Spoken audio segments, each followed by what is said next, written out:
Hey guys, it's Taran and welcome to the On Track channel and to the Formula 1 race ratings for the 2023 Australian Grand Prix.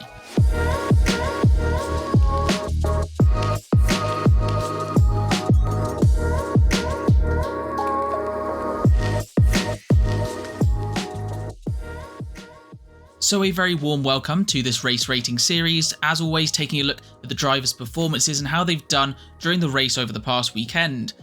With this weekend's race being down in Australia, an early start for some, a late start for others, or if you're from Australia, the perfect time for what is maybe one of 2 or 3 times throughout the entire year.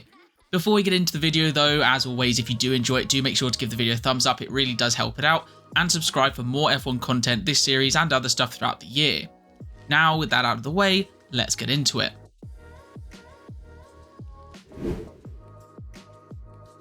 So for the third race in a row, it is a Red Bull that takes the victory, this time Max Verstappen making it 2 of 3 and taking a firm grasp on the lead of the championship. In behind, first podium of the season for Mercedes, Lewis Hamilton picking up second, with Fernando Alonso continuing his incredible streak of third place at every single race, teammate Lance Stroll in fourth, getting his best result for quite some time. Sergio Perez coming from pretty much last place to start the race after crashing in qualifying, up into 5th, with Lando Norris in the McLaren picking up their first points in P6. Nico Hülkenberg in P7, some good points for him and Haas, as well as rookie Oscar Piastri, his first home race, his first points in Formula 1, what a great story that is. 9th, Zhou Guanyu picking up something for Alfa Romeo, and finally after a couple of 11th places, Yuki Tsunoda finishes in 10th and picks up the first point for Alphatauri this season. Now getting to the race, and boy was it a hectic one, especially that last part, which we'll get to. Don't worry, we will get there. But starting with even the beginning, off the line, George Russell got up the inside of Verstappen, took the lead, then down into turn 3, Hamilton got by as well, and suddenly Verstappen's in 3rd place behind 2 Mercedes. And then I remember the shot in the background, you see the Ferrari going off as Charles Leclerc makes contact with Stroll, and that's him beached in the gravel, out of the race. Really unlucky for Charles. That's 2 DNFs in the first 3 races. Coming into this year, people were really hopeful for him and it's just not going his way. Obviously, that brought out the safety car and we did get going again, and we had sort of the front 3 pulling away with Russell leading Hamilton and Verstappen. Then Alex Albon just out of nowhere drops it into the wall. He's out of the race, brings out the safety car, which means that Sainz and Russell come into the pits, Ocon as well, I think, to change tyres, looking like an absolute masterstroke on their part. And then the red flag came out, too much gravel across the track, had to be cleared. Safety first, I understand, but it meant that for those guys who did pit, a real shame for them. Obviously, strategy kind of not helping them out there. We obviously then restarted and we sort of maintained the order roughly and sort of got going for a little bit with Verstappen getting past Hamilton into the lead and maintaining that lead for quite some time. It did quiet down a little bit. We often saw a lot of Sergio Perez making moves past some midfield people and some battles between the likes of Norris and Hülkenberg, and Ocon sort of coming back a bit. Pierre Gasly as well in the other Alpine, really keeping pace with the likes of Lance Stroll and Carlos Sainz up ahead. And then just when we thought nothing else was going to happen, Kevin Magnussen, all on his own, clips the wall and his right rear tyre almost just explodes pretty much, completely destroys the rim, tyres off, he's out of the race, brings out the safety car, which again becomes a red flag, which means another standing start, which was where the real chaos happened. Restart again, Verstappen maintains the lead from Hamilton, then Sainz up the inside takes out Alonso. In behind, Gasly goes slow, I think, going off the grass, comes back on. Ocon tries to go round, they both end up in the wall, and at the back, which didn't even really get picked up on much, Logan Sargent slamming into the back of Nick De Vries and taking those 2 out of the race. And then we had the complete and utter confusion where nobody knew what was going to happen, whether they would reset the result, would that be the race finished, would they need to go back out again? But eventually what they did was reset the result to the starting grid minus the cars that had crashed out, so basically the Alpines and Logan Sargent and De Vries. And from there, just finished the race, 1 lap to go around. Carlos Sainz, unfortunately, getting his penalty, dropping him from 4th place all the way down into 12th because of that bunching up with the safety car. I think with that one, a penalty is fine, fair enough, but it is really harsh given the situation. So on the whole, I would say a pretty good race. Ended off with some absolute madness, which I'm not quite sure if that adds to it or not. In a way, I think how chaotic it was and sort of almost felt a little bit not needed, maybe detracts a little bit, but I'm not sure, we'll see. On to some ratings then, starting with the poll that I put out for you guys on YouTube. and you've given it a 7.7, which I think, it's the highest one this season. I think definitely a fair reflection of the race. And I feel like for a lot of people, the sort of chaos at the end either went one of two ways. People kind of looked at it and went, oh my gosh, that was crazy, amazing. And other people went, that was completely unnecessary. But you guys have sort of evened out as a 7.7. And also, I'm aware with races like this, it's hard for you guys to pick a 10 because I've obviously got the options 9 or 10. So if you do have any sort of ideas for the better way to do that so I can get a more accurate average, bearing in mind that YouTube only lets 5 options in the poll, then do let me know because I'm trying to think of a way that sort of works. Haven't quite come up with it yet. For my rating though, I've actually gone with an 8.5. I really enjoyed that one. I think earlier on we had a lot sort of going on. You had the Mercedes getting past and you had sort of the Ferraris with the Aston close together, and you had a lot of people kind of battling and some moves, especially a lot of moves into that turn 9, 10 fast chicane. They added the DRS back in this year and it really, really worked. There was definitely a bit of a lull in the middle. There was definitely a patch in the middle of the race where you sort of went, not quite as much going on. And then obviously at the end where you had Magnussen crashing and then you had the restart. For me, I thought it was adding to the drama a bit. A little bit unnecessary in the sense of, in hindsight, look what happened. But they called the red flag. There was a ton of debris. I don't really blame them for that. If the drivers at the end are going to be a bit more careless and making mistakes, that's more on them. That's not so much on the FIA. I think the bit afterwards where they took half an hour, 45 minutes to decide an order, that's definitely on them and that detracted a bit. But in terms of the actual racing itself, best race of the season by far, and one of the craziest I've seen for a while. So yeah, an 8.5 for me.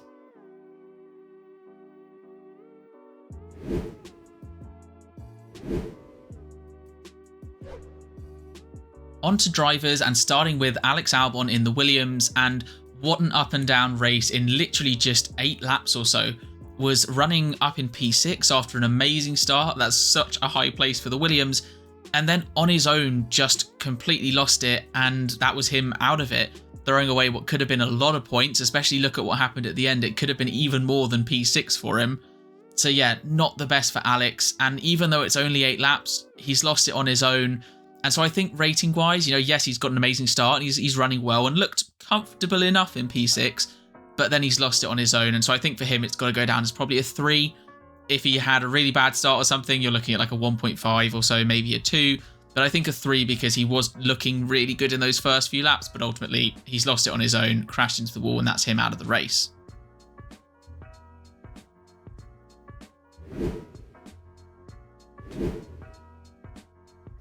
Onto his Williams teammate then, Logan Sargent, and still 3 races into his F1 career, kind of searching for one of those better performances.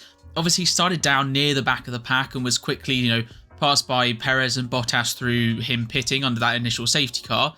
However, even though from the back of the pack and then on the hard tyres for that first stint, did generally manage to keep with some of the cars around him. Looking back, he was still within the likes of Bottas and occasionally a Haas car, De Vries at points. So he wasn't a million miles away, but as the race kind of went on, he did tend to fall back a little bit. And I think when you consider where Albon was, even in that early stint, it wasn't looking amazing. But kept it going till the end of the race, not completely out of it. And then with the red flag, had an opportunity, but just went straight back into Nick De Vries at the restart. Broke too late, hit the back of the Alphatauri, both of them out in the gravel. How it wasn't looked at for a penalty or something, I think just so much else going on, they've almost missed it. But yeah, not great for him. He's not had the best race performance-wise, and then to crash at the end. I think it's going to be like a 2.5 for him. I know it's slightly less than Albon, but I think that's because, you've crashed, you've taken someone else out, and your pace wasn't that amazing. So yeah, 2.5 for Logan, still kind of waiting for one of those first races where you go, yeah, I'm in F1, here I am.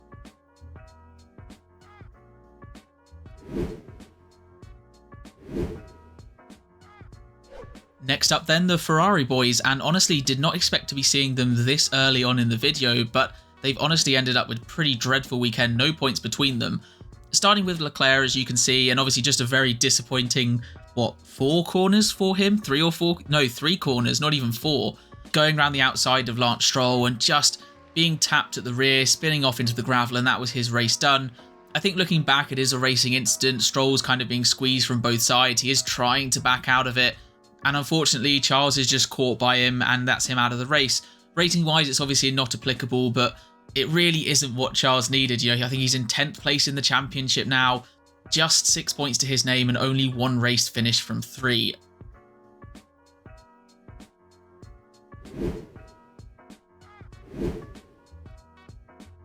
So next up, the other Ferrari of Carlos Sainz, and a really eventful race for him.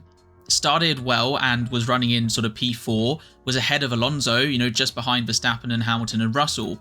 Elected to take the pit stop on lap 8, as did Russell, which dropped him back, I think, down to around about 11th place. And obviously that turned out to not be the best because of the red flag.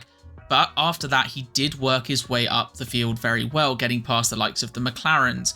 Had to get past Lance Stroll with Pierre Gasly. He had some great moves in there.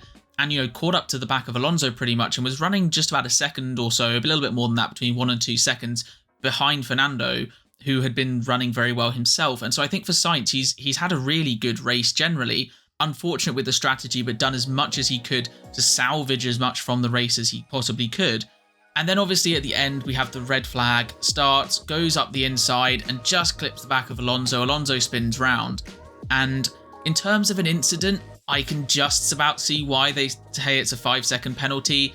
He has gone a bit too deep. He has caught the back of him. Alonso's clearly ahead. So I can see how that's justifiable as a penalty. But in that situation, it's so harsh, especially considering 2 things. 1, they reset the order anyway. Alonso didn't lose out. And B, because of the safety car, it dropped him all the way down to 12th place. Normally a 5-second penalty is going to drop you 1, maybe 2 places at most. But for him, it dropped him all the way out of the points, and so he came away with nothing. We heard him on the radio pleading with his team to talk to the stewards and let him talk to the stewards. So unfortunate for him in that sense, but it is kind of his fault to bring that upon him. So I think for a rating for Carlos, I think it's going to be a 7. The drive was really good. You're looking at sort of like an 8, 8.5. But that penalty at the end, I think, is really harsh for him. A bit unfortunate. Is still his fault and his responsibility, I'd say, more than anything. So yeah, a 7 is what I'm going to leave it at because the rest of the drive was really good from him.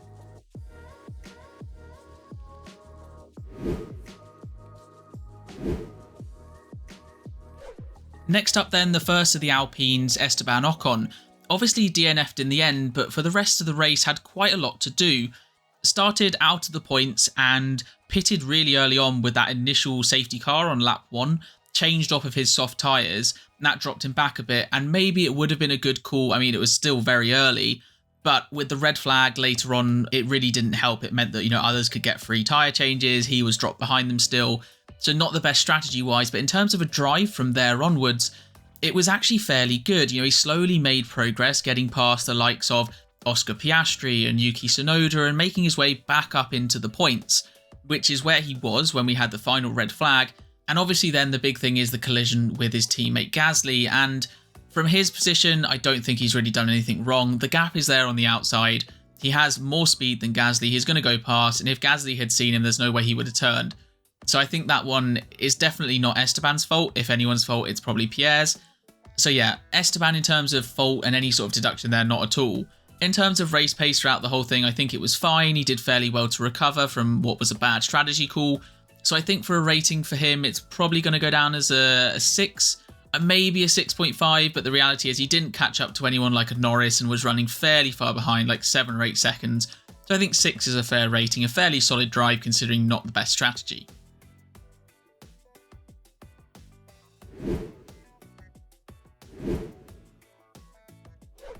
So then on to Pierre Gasly in the other Alpine, and honestly, for the majority of this race, would be getting the top rating, I would say.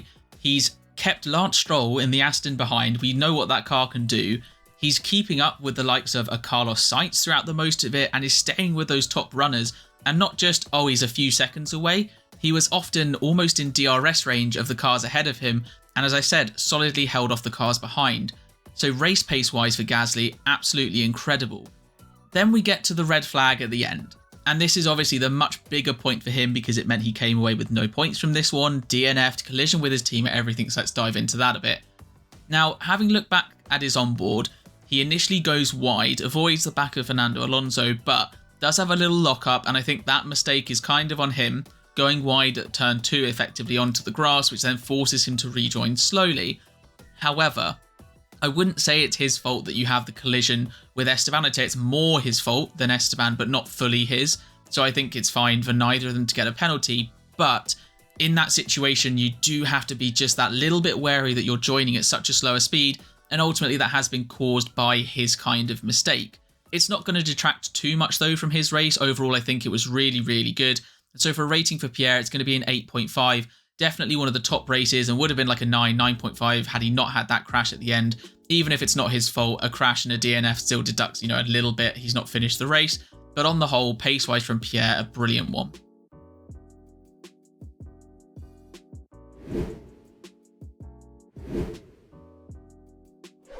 Next up then, the Alphatauris, and I'm going to start with Yuki Tsunoda, who eventually finally got his point that he's been looking for all season after a couple of P11s. Now, for Yuki's race, he started fairly well and was actually up into P8 when the red flag first came. When Russell came in and Ocon came in and Sainz came in, they dropped behind him. Actually, Russell just ahead, but still 8th place for Yuki. And from there, he battled a long time with the McLarens and managed to hold them up for a good sort of 20 laps or so before they eventually got past. And after that, on those aging hard tyres, just eventually sort of kept slipping backwards and further down the field. However, at the end, with all the chaos going on, managed to take advantage of the Alpines colliding, the penalty for Carlos Sainz, and you know what they say, you've got to be in the position to capitalise, and he was. Also, compared to his teammate, he was a million miles ahead of De Vries for this entire race, not just in terms of places, but in terms of seconds as well. So I think for Yuki, for a rating, it's going to be a 7.5. It's a good performance. He has slipped down, and without that red flag at the end, probably finishes around 13th, probably 14th maybe. So it's not amazingly incredible in terms of that perspective, but he's still come away with the point, still comfortably beaten his teammate, so overall a success for him.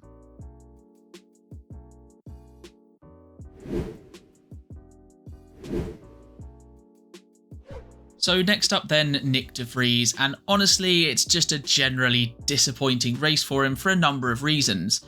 Now early on he was running fine, he was in sort of like 12th, 13th place, a couple of cars pitted under that initial safety car which put him up a bit, and he was running fairly well. But at the restart came across Esteban Ocon and collided, and honestly looking at the replay it looks like he just sort of forgets that the Alpine is there, drifts across, makes contact, and that forces him to the back of the pack. And from there, I'm not sure if he had damage, but was just really struggling and was at the back, was off it pace-wise, miles behind his teammate, and really never looked like he was in a great position to do much from there. And then even with the red flag at the end providing some opportunity for a result, gets taken out by Logan Sargent, not his fault at all in that case. Rating-wise for Nick, it's a little bit tricky. We didn't see a ton of him, and I'm not sure how much damage he had. However, that collision was still partly his fault, I would say, looking at the onboard. Rating-wise for him, I think it's probably a 3.5. Collision, pace wasn't looking great for the rest of the race, gets taken out, that's not his fault. But I think when you look at where Yuki was, he was ahead of him the whole time, pace-wise, position-wise, he was way behind his teammate Nick was. And so 3.5 I think is probably fair for him.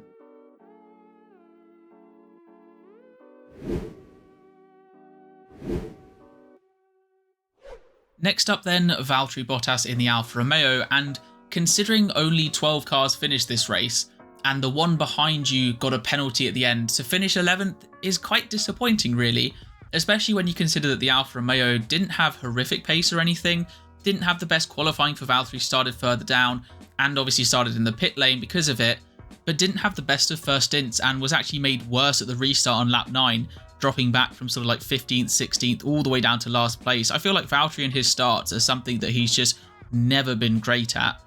From there, obviously, at the back of the pack on hard tyres, it's hard to make too much progress. And the only cars that he was ahead of at any point really were Logan Sargent and Nick De Vries, who I've already talked about didn't have great races. So for Valtteri, it's going to be a rating of probably a 3.5. Like those guys back there, he's not had good starts, the pace hasn't been incredible or anything, and the only people he's ahead of are those that have had bad results. And when you consider, normally Valtteri's a guy in a race like this that you would go, he can take advantage. So to be the only person to finish out of the points simply just based on position, no penalties, bit disappointing.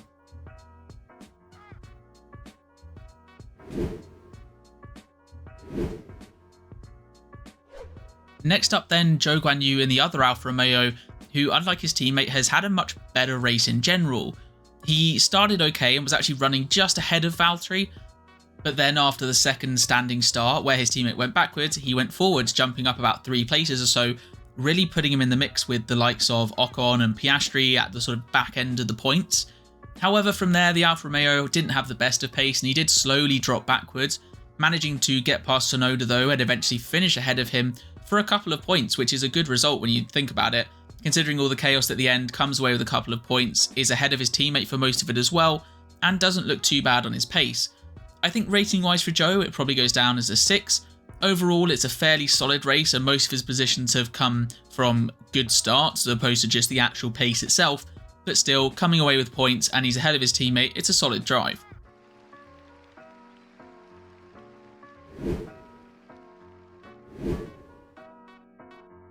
Next up then, Kevin Magnussen, and a pretty mixed race for him. Started off fairly well and sort of running in that sort of P14 range, but then elected to stop under the safety car for Alex Albon, which turned into a red flag, which meant he restarted the race in last place. From there though, did manage to make some good progress getting up the field, getting past the likes of Nick de Vries, Logan Sargent, Bottas, Tsunoda, making his way up the pack, and eventually was running in around I think 12th place at the time of his crash, which is the next point. He kind of crashed on his own, no real pressure, and that put him out of the race, provided some chaos for the rest of us, but it did put him out. So unfortunate strategy to take him from what looked like a good position to a bit of a bad position, and then recovered, and then kind of threw what he'd done away with the crash. Obviously wasn't in the points, so didn't lose out in that sense. I think rating wise for Magnussen, I'm going to give him a 5.5, because the strategy wasn't his fault. The rest of the drive was really good, but then obviously he's crashed kind of on his own, and I think for me that's just going to give it smack bang in the middle, round about average.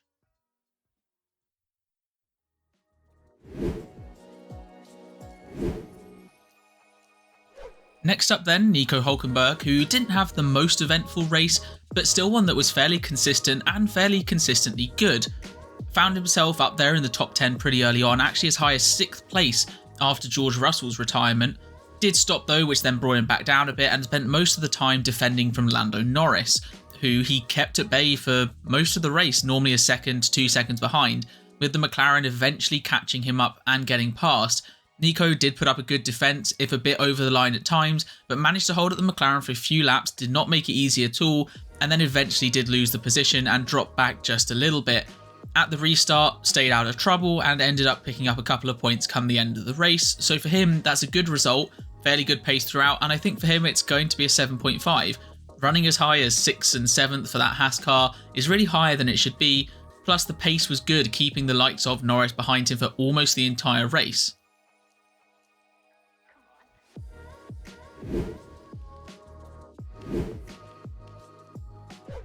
Next up then, the McLarens, and I'm going to start with Lando Norris, who, kind of like Hülkenberg, didn't have the most eventful race. In fact, as I said, Norris spent most of it behind Hülkenberg, but consistent and consistently good. Was running towards the back end of the top 10 fairly early on and had to get past the likes of Yuki Tsunoda after the red flags and safety cars and virtual safety cars and whatnot. Did so and then could set off after Hülkenberg. As I said before, didn't really close up the gap too much, but did eventually reel him in and have a really nice move to get past him, a sort of switch back, gets alongside, inside line into the next right-hand turn, takes the position. Then at the end, keeps it clean as well, gains a place from Gasly going out, and then obviously Sainz's penalty, meaning he finished up in 6th place, which, considering how the first couple of races have gone, a great result for him and the team. I think for a rating, it's probably going to be a 7. Comparing him and Hülkenberg, I think relative to what their cars probably are, looking at where their teammates are, I'm going to put him just slightly behind Nico, but very similar races and overall good races too.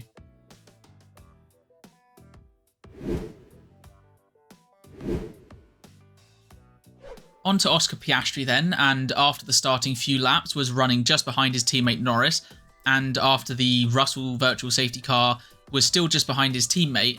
However, even though he was close at that point, did sort of slip backwards, or not so much slip backwards, but maybe not make as much progress and get overtaken by a car or two, with the likes of Tsunoda kind of ahead of him, Ocon as well, just getting past, and meaning that Piastri was sort of slipping back a little bit from Norris, who was catching up to the likes of Hülkenberg. So I think as a position, it was fine, but pace-wise was definitely a little bit off of his teammate, which again, it's only his 3rd race, so maybe that's still to be expected. I think rating-wise for Oscar, it's going to be a 6. On the whole, I'd say it's a good drive, just above average or so. He's not quite kept up with his teammate Norris, but maybe that's to be expected, as I said. So yeah, on the whole, a solid drive, stayed out of trouble, picked up some good points at the end for him and the team.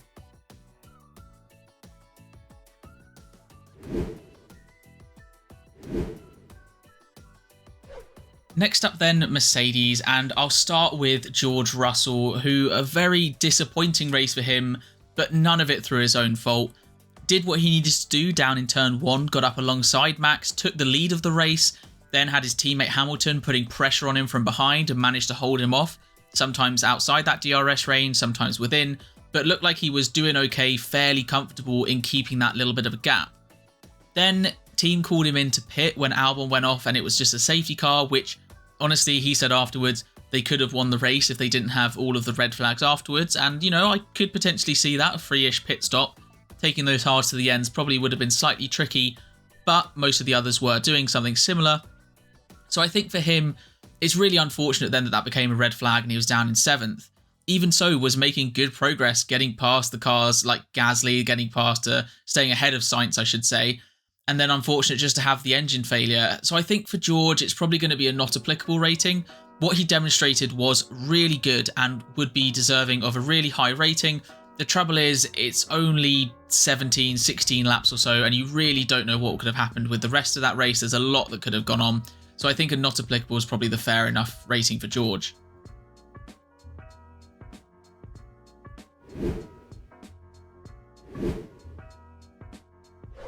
Next up then, Hamilton, and probably what I'd have to go down as his most comfortable race of the year, or definitely his best looking one so far. Obviously finishing in P2, picking up the podium, that's a great result for him, and maybe the team, we still don't know, they weren't there to help him celebrate, so, you know, read that as you will. But in terms of the rest of the race, you know, obviously stayed in P2 at the start, then made the move on Verstappen. It's a really good move down the inside, a little bit forced actually because Verstappen broke so early, he had to kind of go somewhere, but didn't quite push him wide, just on that edge of pushing him wide without actually pushing him off the track fully, and got past. I think that move was fine, near the edge, but completely fine. And then from there, with Verstappen behind, managed to hold him off while Russell was ahead of him. He had that DRS. Obviously then Verstappen flew by when there was no Russell near them, to be expected. So comparing him to Alonso, he coped with that really well. Managed to keep that sort of gap at 1.5 seconds to 2 seconds, and when Alonso pushed, he was able to match it. Obviously, the usual tyre complaints, we don't really know how bad they were. Did sprinkle in some fastest laps in there as well. And then at the end, just kept it clean, didn't get into any trouble, and came home with P2. I think rating-wise for Lewis, it's going to go down as an 8. It's a really good drive on the whole. Pace-wise is really good. Definitely didn't look to be any slower than his teammate. And then obviously as well, a good move on Max. Holds off Alonso fairly comfortably and comes with P2. It's a very good, solid drive.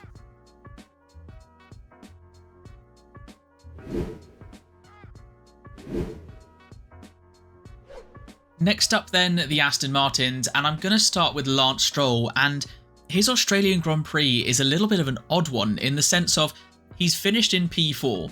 It's a great result for him, one of his best in a while, but when I break down his race, it really wasn't that great.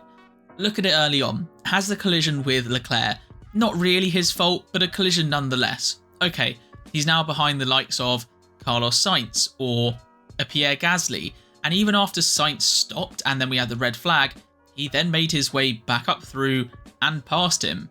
So race pace wise really wasn't that great. He wasn't able to get past Gasly, whereas his teammate was challenging for the podium places and eventually finished on the podium. But then with Sainz's penalty at the end, avoiding the chaos of the two Alpines colliding, he's come away with P4. Although, it must be said, did get lucky because he completely outbroke himself and went deep at turn 3, locked up onto the gravel and was down out of the points, and had they not reset the order, wouldn't have come away with anything. I think rating-wise for Stroll, I'm going to give him a 5.5, and in all honesty, as I'm recording this, I still don't know if that seems right or fair. I'm honestly not sure what's fair for Stroll in this one, because pace-wise and relative to his teammate and incidents was definitely below average and not great. But he's come away in P4, one place off of the podium. So it's a bit of a tricky one, but I'm going to go with a 5.5. It's somewhere in that middle range. I'm pretty sure they all kind of even out with each other.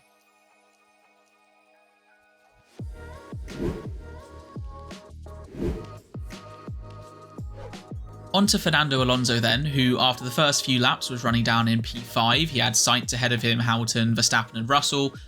And then obviously Russell came in, Sainz came in, that elevated him up into P3, where he stayed for the rest of the race, just behind Hamilton, sometimes just getting up to that DRS range, but not quite having enough to get past. Obviously, compared to his teammate Lance, as I've mentioned, was way ahead, kind of where we've expected him to be. But on the whole, for Alonso, it's another really solid race. I don't think the car quite had the relative pace difference that maybe it has in the past couple, but he still probably got just about as much out of it as he could. Maybe you could argue the best he could have got in this one was P2, but to come away with a third consecutive podium is still a great result. Obviously, he gets tapped by Sainz near the end, manages to keep it going, which is really important. Being able to keep it going meant he could, continue with the race. And if you heard his radio, as soon as that contact was instantly telling the team, I should have that position back, they should reset the order, you can see just how on it he is. So rating-wise for Fernando, I think it's going to be a 7.5. It's a really solid drive. He hasn't done anything wrong. The paces look good. I think compared to Hamilton, it's a similar-ish one, but has finished just behind, so gets a slightly lower rating.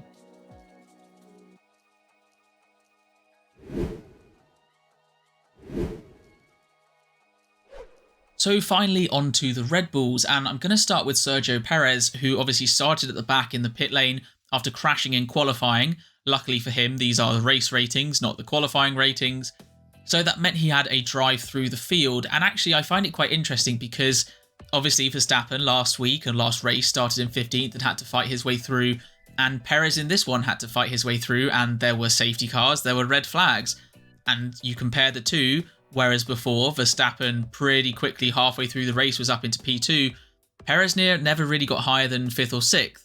I still think it was a solid drive, and the likes of the Aston Martins and the Mercedes and the Ferraris definitely had a higher relative pace than they did in Jeddah, but I think it still shows he wasn't quickly getting through people, but not slowly either, just steadily making progress, and eventually was sort of towards the back of those front runners.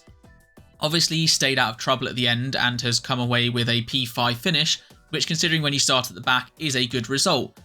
He hasn't really done anything wrong in this one, and the pace was fairly decent, was setting some fastest laps at times, so I think for a rating for Checo it's going to be a 7. It is brought down a little bit from a typical 20th to 5th drive because of obviously some people that have gone out like Russell and Sainz, and comparing to Verstappen's charge last time, even though yes, the relative paces are slightly different, I think as a charge through the field, in quotation marks goes, it was good, but not amazing or incredible or anything like that, but a 7 is still a solid performance.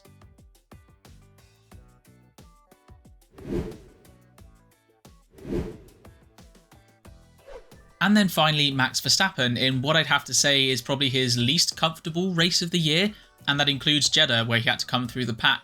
Because this time, the pace of the car wasn't quite as far ahead as it has been in the last couple of races, but he still did what he needed to do, and we really saw in this one the side of Max Verstappen that was more patient. Where Russell got by at turn 1, he wasn't desperate, Hamilton got by as well, and he just stayed with them, kept the pressure on. Russell obviously went out the way through Mercedes and the red flags, etc. And with Hamilton, just bided his time, waited till he had the DRS and went by, and from there was kind of moving off into the distance. So I guess the negatives you could probably say for this one with Verstappen, he has lost out 1 place and then 2 places at the start, which isn't the best. And, it did take him a while to get past them. It was only really because Russell had to pit and came in, team called him in, that he got past both of those cars, in a little bit of a DRS train. So I think for Verstappen, it's going to be a 7.5. It's a solid performance and he's won the race. He was a good sort of 8 seconds up the road. But compared to the relative standards of someone who's a 2-time champion and what we'd expect in that Red Bull car, it was only what I could say is a good drive. Not bad by any stretch of the imagination, definitely above average, but nothing in the regions of like an 8.5, 9 or 10 or anything like that. Not to mention he did also go off on his own and almost spin the car, which could have cost him a lot more than it did, a few seconds versus maybe a couple of places. So that rounds out the race ratings then for round 3 in Australia, and quite a spread. You've got a number of drivers who've done well, your 7s, 7.5s, 8s, and then a number of drivers who haven't had the best of races, sort of down in that 3, 3.5 range, and then a couple right in that middle 5, 5.5. Maybe I feel like I'm just being a bit harsher when races aren't quite as good. It was something that I did kind of want to do this year. I was a bit too generous at times. But yeah, on the whole, I think, some good, some bad, and a chaotic race in general. But anyway, that does round out this video. If you have enjoyed, do give it a thumbs up and subscribe for more content this series, the honest review, and more general stuff coming your way this year. But until next time, take care.